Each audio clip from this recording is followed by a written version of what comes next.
সাধারণ জনগণের মাঝে তারেক রহমানের একটি মেসেজ দিতে এসেছি।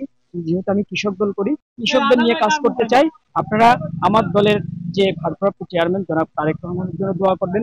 উনি যেন খুব তাড়াতাড়ি বাংলাদেশে এসে একটি সুন্দর একটি রাষ্ট্র নির্মাণ করতে পারেন। এবং এই জন্যই আমি মূলত এই সাধারণ গ্রামে এসে আমি আমার নেতার যে 31 দফার যে মেসেজ, এই মেসেজটা আমি একদম প্রত্যন্ত অঞ্চলে আমি পৌঁছে দিতে এসেছি। আমি এই জন্য আমি মূলত এসেছি। জনগণের কেমন সাড়া? আপনারা সাংবাদিক, আপনারা দেখছেন যে এটা দিয়ে আজকে আমার তৃতীয় দিনের, মনে করেন যে আপনার এই 31 দফার লিফলেট বিতরণী অনুষ্ঠান চলছে সাধারণ জনগণের মাঝে। তো আপনারা দেখছেন যে এখানে হাজার হাজার জনগণের একটা ব্যাপক সাড়া।